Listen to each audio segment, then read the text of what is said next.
Hello बच्चों, कैसे आप सब। आशा करते हैं आप सब अच्छे होंगे।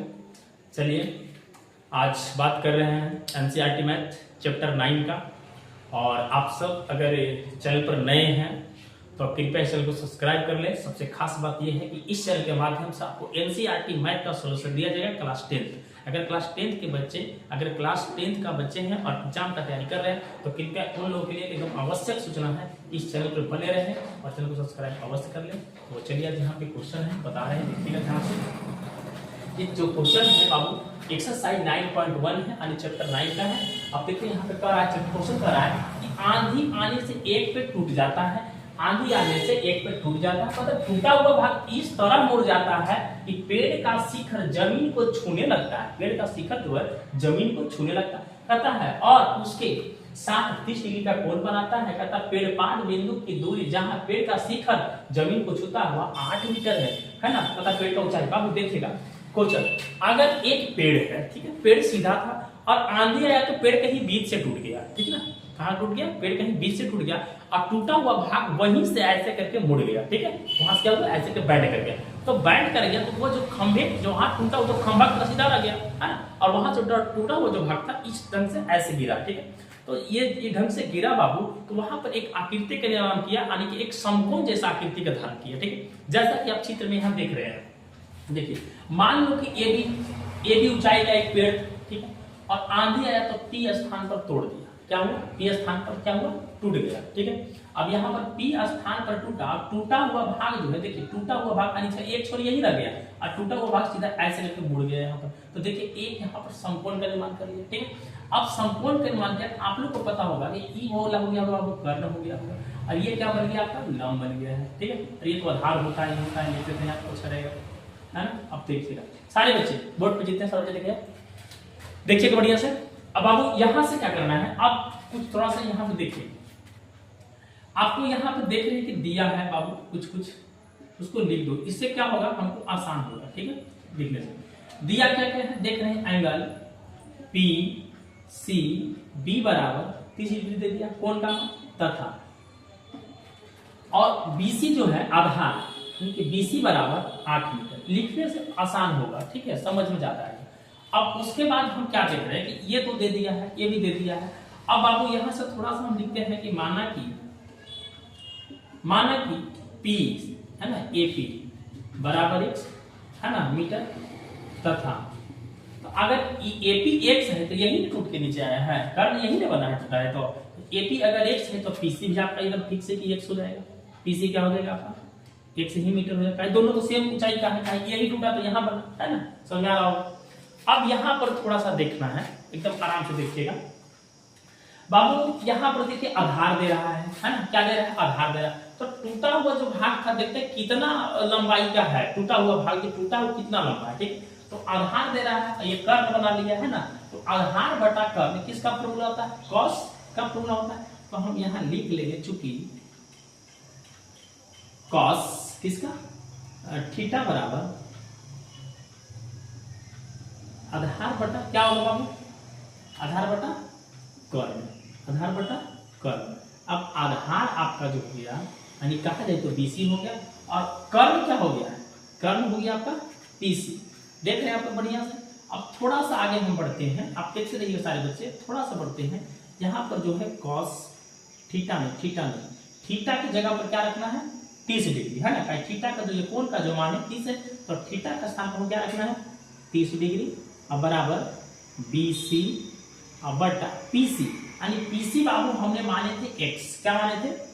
x माने थे। सारे बच्चे देखते रहेंगे वीडियो में। आप देखिएगा बाबू यहाँ पर हो जाएगा cos। अब cos 30 का जो मान होता है वो √3/2 होता है। कितना होता है? अब बराबर P और C है ना, सॉरी B और C कितना दे रहे हैं? 8 मीटर बटा x। सही बच्चे देख रहे होंगे, देख रहे हैं सबको।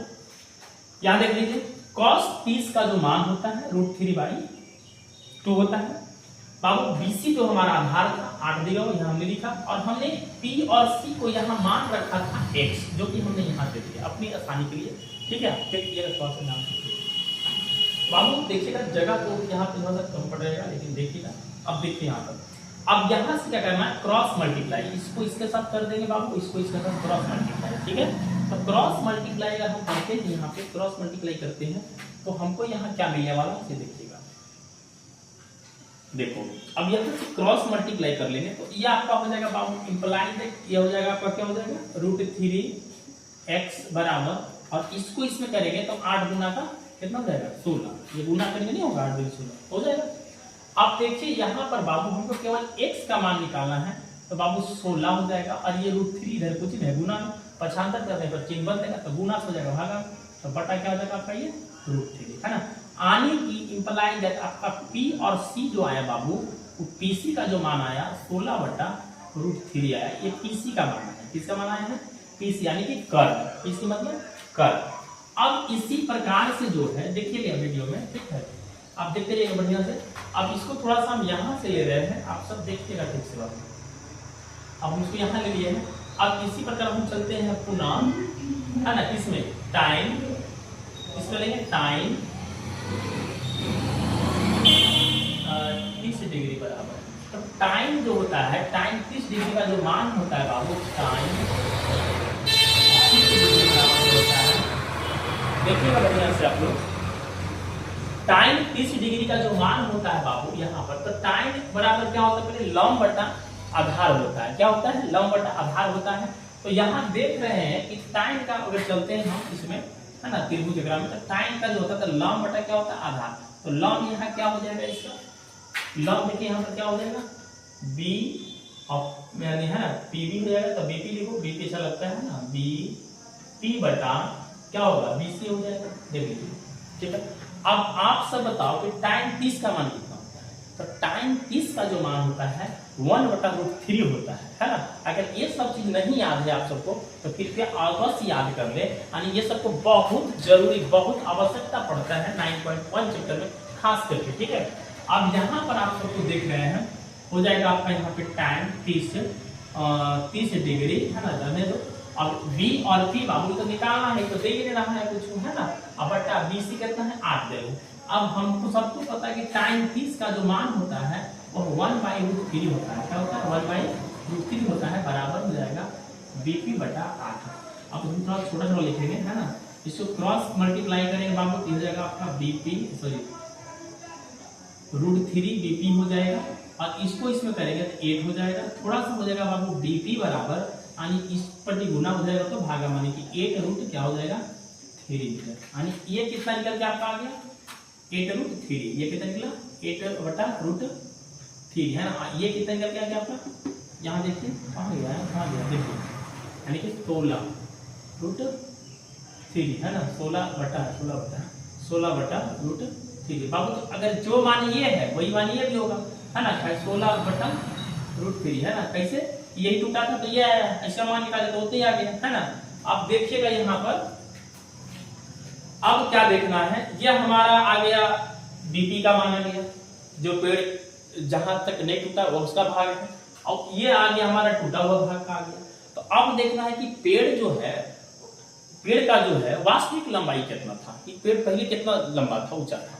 तो हम इसको लिखेंगे बाबू, अतः पेड़ की वास्तविक है ना, पेड़ की वास्तविक लंबाई, पेड़ की वास्तविक लंबाई, तो पेड़ की वास्तविक लंबाई क्या है इसको क्या करना है, तो हमको पता है कि पेड़ की वास्तविक लंबाई क्या करना है, ये भाग और टूटा वाला भाग दोनों को जोड़ना पड़ेगा, ये भाग और टूटा वाला भाग को हमको जोड़ना पड़ेगा, निश्चित है तभी आएगा टोटल लंबाई आएगा। तो यहाँ पर हम लिखेंगे बाबू बीपी और प्लस है ना एपी बराबर क्या होगा एबी। अब देख रहे हैं बी और पी, तो बी और पी का जो वैल्यू हमारे पास आया है बाबू कितना आया है 8√3 आया है, कितना आया है 8√3 आ गया है, और प्लस ए और पी, एपी का वैल्यू हम कितना लाए हैं 16√3 आया है, सबको एकदम दिखना चाहिए बोर्ड पे बढ़िया से। अब बाबू यहाँ पर देखिए भिन्न का जोड़ है, यहाँ पर क्या है भिन्न का जोड़ है, ये सीखा। अब भिन्न का जोड़ है बाबू, तो √3 और √3 को हम एलसीएम लेंगे तो केवल 3 आएगा, नहीं √3 आएगा, क्या आएगा √3 आएगा, क्लियर हो गया। अब √3 आएगा तो √3 में √3 से भाग दें, कितना आएगा बाबू, 1 आएगा, 1 में 8 से गुना करो उतना ही हो जाएगा। सेम काम करना है, 16 हो जाएगा, थोड़ा सा 16 कितना होता है बाबू, 24, रूट कितना हो जाएगा, 3 हो जाएगा। अब थोड़ा सा इसमें क्या करना है आप सबको देखिएगा, इसमें क्या करना है आप सबको, यहाँ से आप जो है √3 से बाबू ऊपर भी मल्टीप्लाई कर देना है और √3 से बाबू नीचे भी मल्टीप्लाई कर देना है। तो ऊपर करेगा हो जाएगा 24 √3 हो जाएगा और बटा ये केवल का जो 3 हो जाएगा, ये कटेगा 8 का 24 कटेगा, यानी आपका फाइनली जो आंसर होगा 8 √3 मीटर होगा। और यही जो होगा पेड़ का वास्तविक लंबाई होगा, यानी पेड़ जो शुरू में जो था टूटने के पहले पेड़ का जो लंबाई था 8 √3 मीटर का था। ठीक है, तो बाबू अगर इस प्रकार के वीडियो या फिर इस प्रकार के मैथ आपको समझ में आ गया हो तो आप कृपया जो बच्चे चैनल पर नए हैं कृपया चैनल को सब्सक्राइब कर लें। सबसे संपूर्ण बात ये हम बताना चाह रहे बाबू कि इस चैनल के माध्यम से आप सभी को खास करके एनसीईआरटी मैथ का सॉल्यूशन दिया जाता है, जो एग्जाम बोर्ड के लिए बहुत महत्वपूर्ण क्वेश्चन माना गया है। तो आप सब अगर एग्जाम की तैयारी कर रहे हैं तो कृपया इस चैनल पर बने रहें, और अगर किसी प्रकार की समस्या हो, किसी प्रकार की दिक्कत हो तो आप कमेंट बॉक्स में लिखें, ताकि नेक्स्ट वीडियो में आप सबको क्लियर कर दिया जाए। ठीक है, सो थैंक यू।